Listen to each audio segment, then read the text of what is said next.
Hello everyone and welcome to Sinful Gaming. I hope you're all doing well, I hope you're all staying safe, and most of all, I hope you're all fighting that war against the Grey.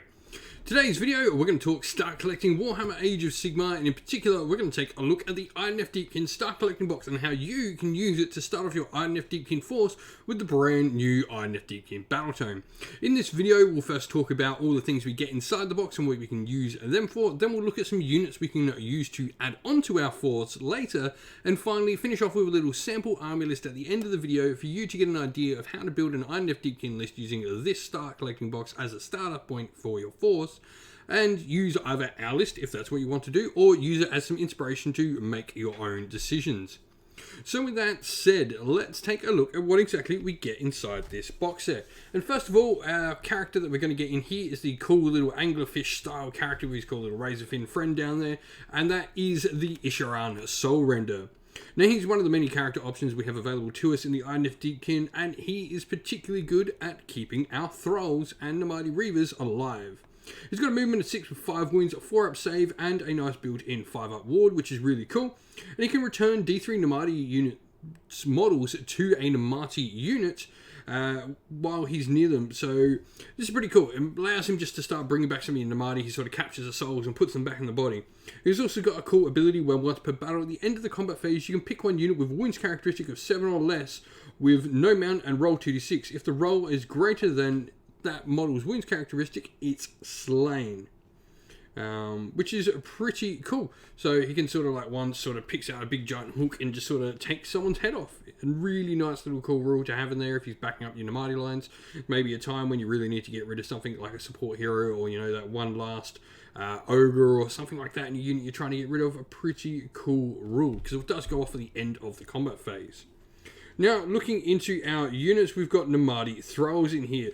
Namati Thralls are a really cool unit. First of all, we've got a movement of 6, and they come in units of 10, as we've got 10 models in the box. Now, they get some cool rules. First of all, they either get +1 attack against units with a wounds characteristic of 1, or they get +1 damage against a unit with a wounds characteristic of 3 or more. So some pretty cool rules, adding into the fact they've got a couple of attacks on their profile already. They can be a really solid battle line unit for your army.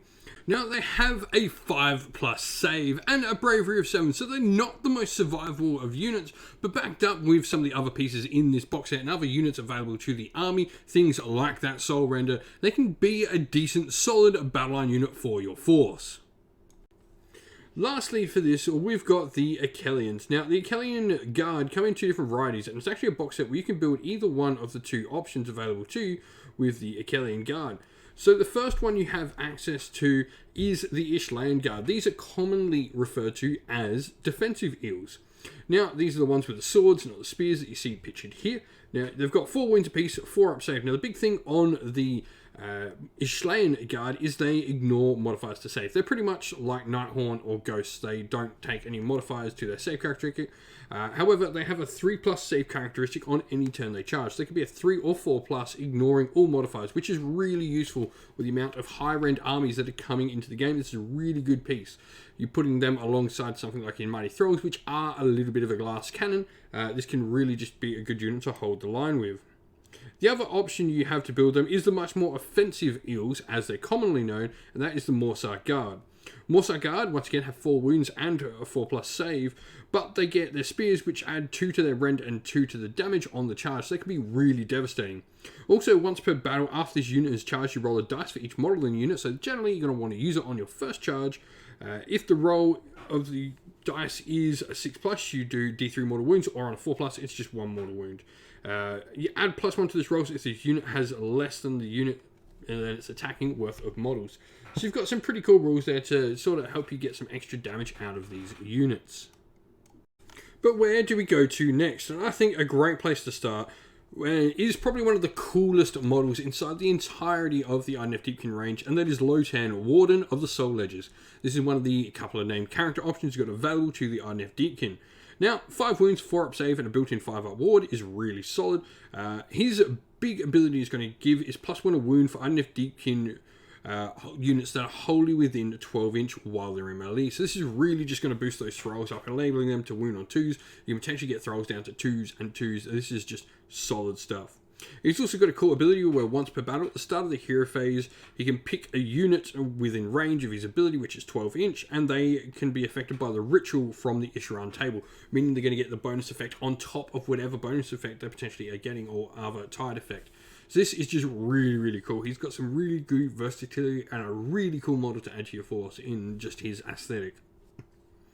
The Akkalian Thrallmaster is the other option I like to look at. I think with so many Thralls in that starter set and just the way the book's maybe sort of pushing it, the Thrallmaster is a solid choice.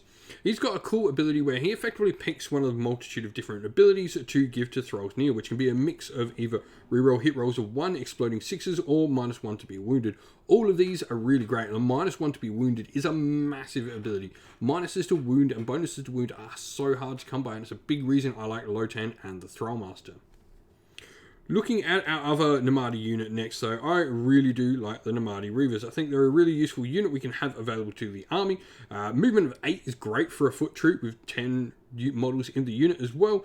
They only have 5 up save and 1 wound, so they are pretty easy to get rid of. But they do have +1 to hit with shooting at an enemy unit within range. Can put out a decent amount of shots as well. So a really solid unit to have to give you some good supporting firepower for the rest of your force. Lastly, the other unit to look at is the Soul Scryer. I think this has just become a major staple in Idoneth Deepkin lists, and he really does have some use. 4 up save and a 5 up ward, like many of the different characters we have available. He can go in reserve with 2 other units from the Idoneth Deepkin army and pop on around the board edges, which is really cool. So this just allows some really good movement, perhaps some of your slow units like Thralls and stuff to really get in range easy and try and get those nice charges on the 9s to get into your enemy's army. But lastly, we've put together a little sample army list for you here, so you can sort of see how this all comes together. Now, we're obviously going to be playing Idoneth Deepkin, and the big thing we've gone for here is we've gone to choose to be in the Morphan sub-faction. I think with the Thralls and the Soul Render rather, in this particular list, it is probably the option to go for your starting sub-faction.